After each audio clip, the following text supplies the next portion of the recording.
वो तो मिलके फोन पे बात नहीं होती, मिलके बैठ के बात करेंगे। तो इस तरह का घोटाला। विधायक तो लगातार मंडियों का दौरा कर रहे हैं, लगातार जांच भी कर रहे हैं, रेड भी कर रहे हैं, तो फिर भी उसके बावजूद भी आप कह रहे हैं भाई पुंडरी और डांड मंडी में इस तरह का जो चल मैं आपके चैनल से दावे के साथ कह रहा हूँ, अगर कैथल जिले की अगर बात करें, सबसे बड़ा घोटाला अगर कहीं डांड और पुंडरी में है।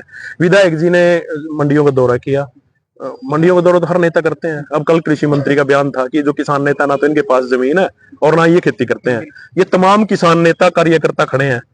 अगर कृषि मंत्री जी से कहना चाहता हूँ, अगर आप हमारे जे फार्म देखना चाहते हैं तो आपको जे फार्म भी दिखा देंगे।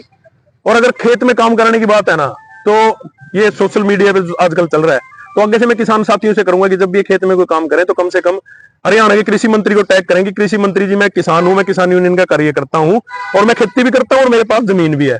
तो इस तरह की जो अनाप शनाप बातें कर रहे हैं ये शोभा नहीं देती। दूसरी बात है, विधायक जी की बात करी, विधायक जी मंडियों में दौरा, विधायक जी से निवेदन करेंगे, पुंडरी के विधायक से, कैथल के एकमात्र विधायक है, नौजवान है, उम्मीद करते हैं कि लोग कह रहे हैं कि अच्छा काम कर रहे हैं। जिस तरह का करनाल की मंडी में भी एक बड़ा दान घोटाला हुआ है, तो उम्मीद करेंगे विधायक जी से कि आप निष्पक्ष जांच करवा के पुंडरी और डांड की मंडी में एक उससे भी बड़ा दान घोटाले को उजागर करने का काम करें। विक्रम जी, जो मार्केट कमेटी के अधिकारी हैं और एग्रीकल्चर के, तो उनका दावा है कि पुंडरी के अंदर, पुंडरी खंड के अंदर 8,000 एकड़ का जो रकबा है ना, वो पीआर दान का फालतू था, जिसकी वजह से इस बार जो है ना वो पीआर दान सबसे ज्यादा आई।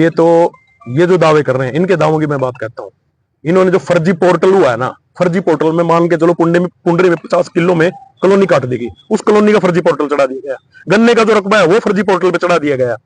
और जो पॉपुलर है, जो तमाम तरह की इस तरह की जो मतलब गैर एग्रीकल्चर की है जमीन है, उनका भी पोर्टल चढ़वाकर इस तरह की बात कर रहे हैं। जो ये गैर रकबे की बात कर रहे हैं कि इस बार दान जो पीआर का रकबा था वो 8,000 क्विंटल का फालतू आप कह रहे हो, ये वो रकबा नहीं है, ये वो रकबा है जो कॉलोनियों का रकबा है। कॉलोनियों के आप चैलेंज के साथ अगर इस बात की गहराई तक जाएं तो पूरे पुंडरी में कॉलोनियों का भी पोर्टल किसानों के नाम से, आड़तियों के नाम से, मुनिमों के नाम से, रिक्शा रेडियो वालों के नाम से दर्ज है। एक चीज और भी सामने आई है कि भी जैसे पोर्टल की बात करते हैं, तो अभी पिछले दिनों जो बारिश आई थी, बारिश के अंदर बहुत सारा एरिया जो था वो पानी में डूब गया था, नष्ट हो गई थी फसल।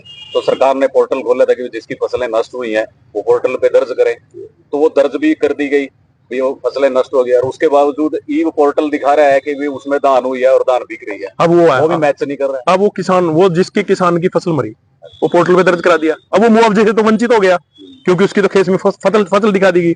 फसल उस किसान के, ये सीधा सीधा किसानों को मुआवजे देने से बचने का काम। और एक जो फर्जी पोर्टल घोटाला है, इसको दान घोटाला, फर्जी दान घोटाला है, इसको इसी तरह की चीजों की आड़ लेकर एक बड़े घोटाले को अंजाम पूरे हरियाणा में दिया गया। सरकार अगर इस मामले को दबाने की कोशिश करती है तो भारतीय किसान यूनियन का क्या स्टेप रहेगा? मैं आपके चैनल के माध्यम से भारतीय किसान चुडूनी की अगर बात करूं, 22 सितंबर से लेकर आज तक एक दिन भी संगठन के कार्यकर्ता घर नहीं बैठे। आप देख रहे होंगे करनाल, यमुनानगर, कुरुक्षेत्र, अंबाला, जो बॉर्डर के लगते डिस्ट्रिक्ट हैं, दिन रात टीमें वहां पर, हजारों ट्रक वहां पर भारतीय किसान यूनियन चुडूनी ने रोक रखे हैं। प्रशासन की मौजूदगी में खरीद एजेंसियों के सामने ट्रकों को पकड़वा दिया गया, लेकिन किसान यूनियन के कार्यकर्ताओं के जाने के बाद उन ट्रकों को छोड़ दिया गया। और जहां पर वो ट्रक जाना चाहते थे उन्हीं राइस मिलों में वो ट्रक गए हैं। तो इससे ज्यादा हम कर क्या सकते हैं? अधिकारी भी और सरकार के लोग भी ये कहते हैं कि किसान यूनियन की आड़ में बदमाशी कर रहे हैं।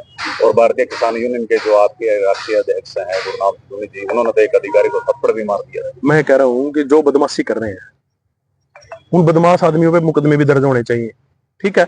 और रही बात जो आपने सरदार गुरनाम सिंह चुडूनी जी की बात की कि थप्पड़ मारा है, सरदार भगत सिंह ने जब असेंबली में बम फेंका था, वो चाहते थे लोगों को मार भी सकते थे।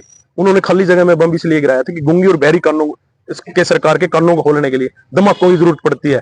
जब 18 दिन तक लिफ्टिंग नहीं हुई, जीरी तबाह होगी, सड़गी, गलगी, जर्मिनेशन हो गया, उसके बाद हमारे पास चारा क्या जाता है? वो तो एक संकेत मात्र था। आने वाले समय में अगर इसी तरह अधिकारी आमजन को, किसान को, मजदूर को परेशान करने का काम करेंगे तो मजबूरन में हमारे पास और कोई चारा नहीं है। हम गांधी को भी मानते हैं और भगत सिंह की विचारधारा के प्रशंसक हैं, भगत सिंह की विचारधारा को फॉलो करते हैं। जरूरत पड़ी तो इस तरह के थप्पड़ बार बार पड़ेंगे, एक बार नहीं हर बार पड़ेंगे। और हर कार्यकर्ता, जब कोई सभी रास्ते बंद होंगे तो हमारे पास फिर और कोई चारा नहीं बचेगा।